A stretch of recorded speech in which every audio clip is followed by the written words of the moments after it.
We've all heard of Coca-Cola's secret formula, and the company has many other trade secrets like this.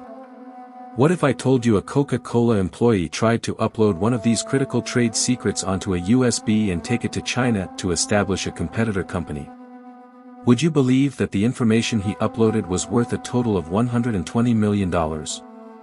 Let's give another example. Google, one of the internet's indispensable platforms, faced a sophisticated and persistent attack in 2010. The most visible target of the attackers was to access all the information and accounts of Chinese human rights activists located on Google servers.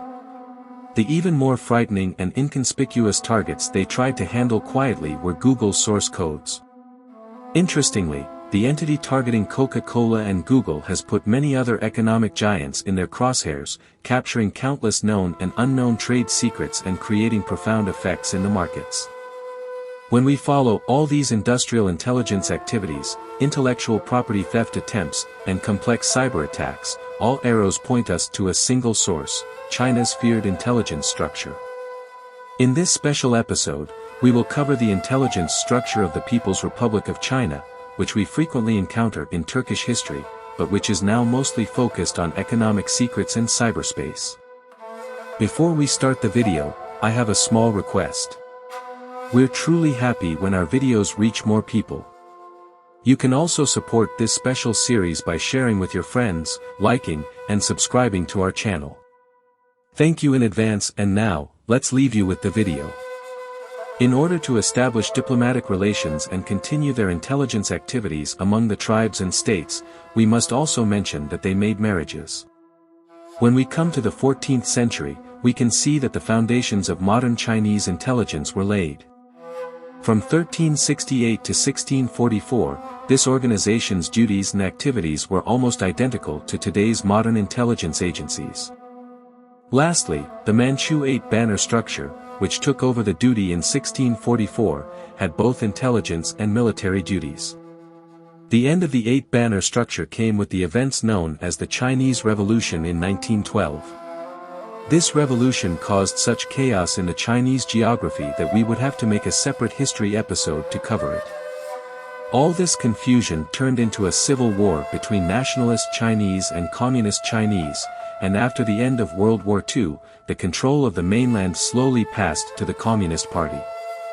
Eventually, in 1949, the year when the mainland was separated as the Republic of China, known as Taiwan, was separated. In this chaos, the intelligence structure of the Republic of China continued as the Bureau of Investigation and Statistics until 1928 and then as the political department of the nationalist government until 1949. On the other side of the Civil War, the Communist Party continued its intelligence activities with the Central Department of Social Relations, the party's internal intelligence structure, until 1949. The department was given the duties of collecting intelligence, counterintelligence, and related work safety establishment. Later, the department created different units within itself and formed the modern structure of Chinese intelligence.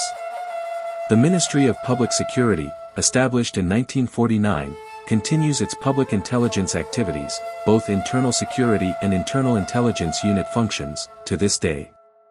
The Chinese police structure also continues its activities within the ministry, while the ministry can reach all citizens of the People's Republic of China, especially through its units known as DAN, and request tasks from them when necessary, according to the researches.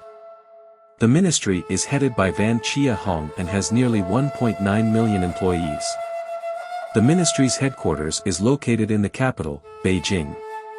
Many technological surveillance projects that often come to the agenda and raise suspicions about technology, such as security cameras, facial recognition programs, and citizen scoring system, and especially its surveillance of foreigners in the country, are carried out by the Ministry of Public Security. The Central Department of Social Relations continued its foreign intelligence activities within itself, and in 1955, the Central Investigation Department was established to support China's development and conduct activities in a broader field. In this department, the Cultural Revolution that took place in China was frequently formulated with its impact, especially with the initiative of the de facto head of state at the time, the control of the internal intelligence structure was gathered together with the active formations of the Central Department of Social Relations and especially the Ministry of State Security, which we often come across in the news in the US, was established in 1983. The headquarters of the organization is located in Beijing. As of 2022, the head of the Ministry of State Security is Xin Yesel, the former chairman of the Central Political and Legal Relations Commission of the Chinese Communist Party. The ministry has nearly 110,000 employees, 11 of them are thought to be within the central structure and the remaining 100,000 are distributed in different regions and tasks.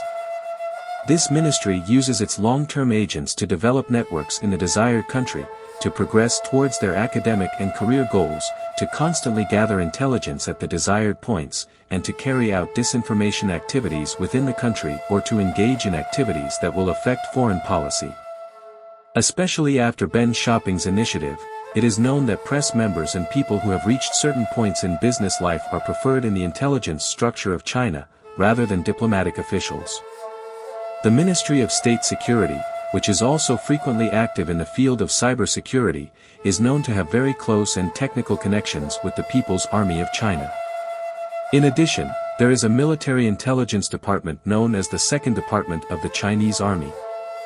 The first bureau within this is responsible for conducting operations mainly in Taiwan, Hong Kong and Macau special administrative regions, while the second bureau deals with the coordination and analysis of the information obtained. The first bureau also has many activities such as arms trade, training in guerrilla warfare techniques, and supporting uprisings that have taken place in regions like Angola, Thailand, Afghanistan in the past. Now let's come to the Coca-Cola and Google issue at the beginning of our video. In 2022, a Chinese native, Sean, who graduated with a PhD in chemistry in Michigan State of the US, was sentenced to a total of 168 months, or 14 years in prison, for crimes of stealing trade secrets, industrial intelligence and electronic fraud. The story of Sean is not just a random criminal story, but a story that brings to the forefront the activities of industrial espionage directed at large firms located in the Western world. He was one of the chemical engineers working for Coca-Cola, and when he was caught trying to leave the US by the FBI, he had a handbag filled with $4,000 and an external disk. When the FBI interrogated him without wasting time, the truth came out when his external disk was examined. Dr. Sean was carrying a trade secret worth $120 million, illegally obtained from Coca-Cola's servers, and put between the cola and cola box as a kind of chemical primer, while going to China to visit his elderly mother. When his background was investigated, it was discovered that Dr. Yo had applied to a talent program established by the Chinese government and that many trade secrets had been leaked to the People's Republic of China by Chinese-origin individuals working in America within this program. In fact, Dr. Yo, who claimed to have no connection with China, had signed a contract with Haishin Wang Company in China, which operates on these cola cans, that he would leak the information, and a copy of this contract had been seized by the FBI. Of course, Dr. Yo's story is not a solitary story. It is also known that many technology giants including Google have been subjected to the activities of Advanced Persistent Threat, APT, groups operating within the Chinese military intelligence structure in the past. Among the companies attacked were global firms such as Adobe, Yahoo, and Siemens, and it was determined that the main purpose was to access source codes and change them whenever possible. In fact, it was discovered that the attackers carried out activities to steal some human rights activists' information located on Google servers, and they had infringed intellectual property rights.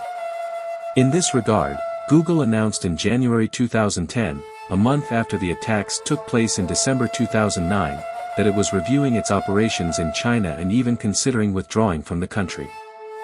Just like these industrial intelligence activities and cyber attacks, it is possible to demonstrate countless ongoing activities today. In this context, we can say that every intelligence structure focuses on different activity branches, and China's intelligence, especially with the transformation we mentioned earlier, focuses on intelligence activities for economic advancement and cyber structures. Of course, these events inevitably led to the examination of many Chinese origin products and applications under suspicious eyes. For example, Most recently in the state of Montana, USA, TikTok usage was banned on personal phones, and similar restrictions were introduced in many European countries, not only limited to the USA, for the presence of these applications on work phones used in many universities and state institutions. So do you think China could be listening to and watching the world through technology companies like TikTok, Xiaomi, Huawei, etc.? In this part of our special series, we examine Chinese intelligence, which has made its name with the operations it carries out, especially in the field of industrial intelligence. Don't forget to state your thoughts on this issue and the intelligence structure you want to see in the next episode in the comments, and to support our series by subscribing to the Mystery Discoveries channel and liking the video.